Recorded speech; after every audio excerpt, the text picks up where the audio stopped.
to invite Amanda on, and we are going to start just going through the questions you guys have sent in. Wow, Jordyn, I work with you and I'm always astonished by what you show. And to quote you, thank you for spilling the tea on AT. Thanks. So we're going to get started with your questions. Maybe you'll have some questions about why you enjoy Thor and Loki so much, but let's see what other people have come up with. So Jordyn, you were talking about a bunch of free technology that's available. Is that free to students now, or when would that be free to students?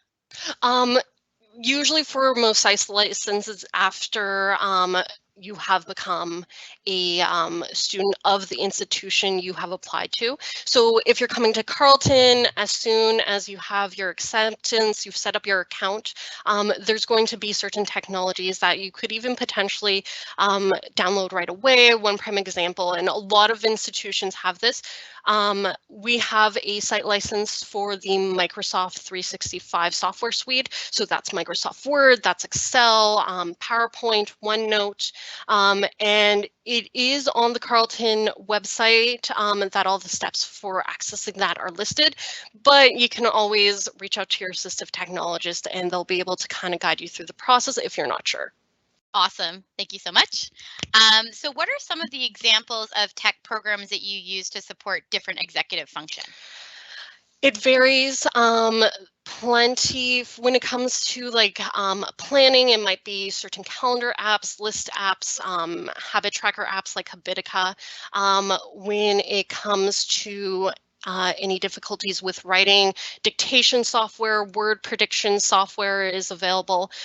Do keep in mind there's a lot of things that are embedded on your computers.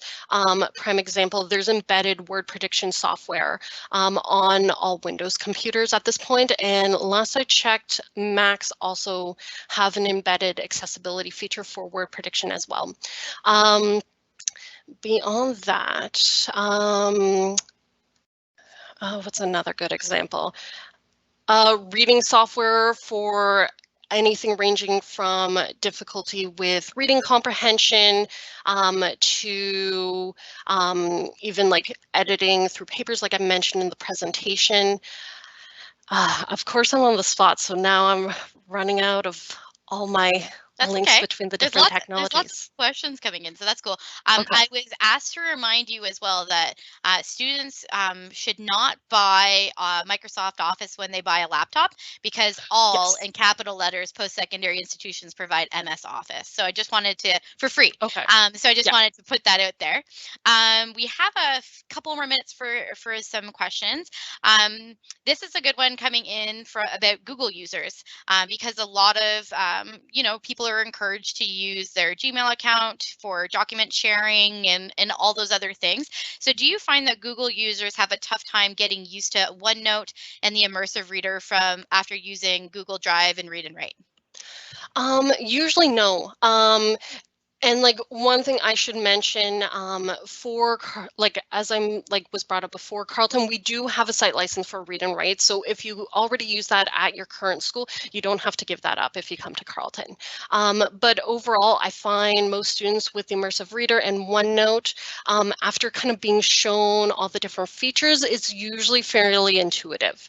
And if at any point you feel like the transition to a new technology is a little tricky, just let your assistive technologist know. We will meet with you as many times as you need to make sure you're comfortable with the technology.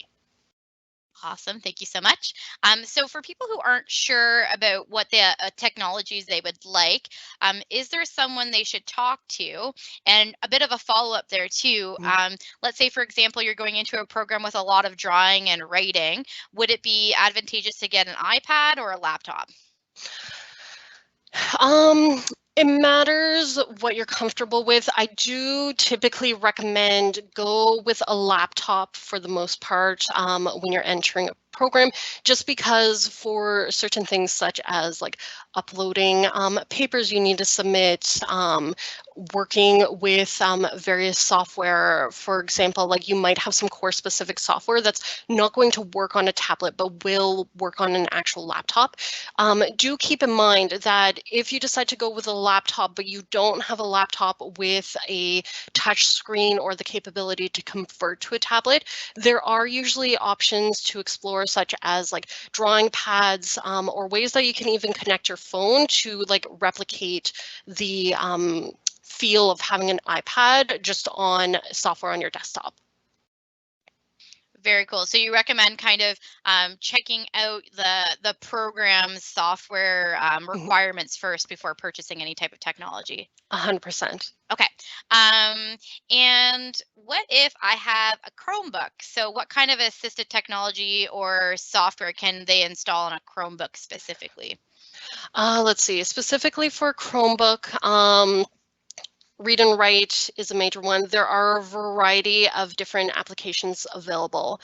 Let's see. Beyond that, Grammarly integrates with Google Docs. What are other major ones? Is it safe to say that it's a good idea to maybe connect with you or another assistive technologist to talk about that? Oh, 100%. Definitely reach out to your assistive technologist. One thing I should mention, if you have a Chromebook, definitely check out your program's specifications, just because certain programs will specify that you need a Windows computer or you need a Mac. So just double check. But like there are a number of programs that are now becoming very open to Chromebooks.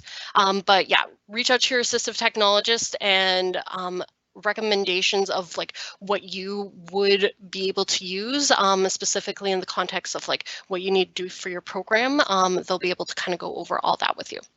And Jordyn, the technology that you demoed today, so Notability, Read and Write, OneNote, I can't even remember the 7 that you reviewed, but are they compatible with any operating system, or does it vary depending on the operating system? For the most part, most of them were. Notability in particular is one that's only available on Mac and iOS devices. But Habitica works across the board. Same with OneNote, Microsoft Word. Let's see, am I missing anything? Yeah, no, that was everything. Grammarly works across the board. Thank you.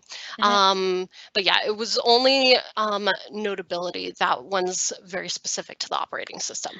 That transcribe feature looks pretty awesome for online learning, right? Especially if it's a live class, which wasn't really something that we talked about today, was the different like styles of classes. So that's probably something that students should look out for too, is different delivery for classes, right? Oh, 100%. Especially when it comes to note-taking technology, the way your class is presented might determine exactly what software you're going to prefer to use. And it might be the case that you're using one software for one class and one for another class if you have a mix of like in-person classes versus like online asynchronous classes. And we know that there's a lot of Black Friday sales coming up. There's Christmas, and a lot of people want to get ahead of, let's say purchasing their technology for next year. People might get them as gifts. So as you've talked about, again, like, some programs will require PCs, other programs will require Macs. So just reiterating this a third time, making sure that you check with the program requirements before you purchase anything, right?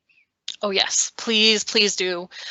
You'll save yourself a lot of grief down the line when you're kind of like, oh, I have this amazing computer, but the software that I really need to do my assignments isn't compatible with it. Awesome. Well, thanks so much, Jordyn. I think we're going to turn it back over to Patty, but as always, your genius in AT is unmatched. Awesome. Thank you for listening to me, everyone. Enjoy the rest of Make the Cut.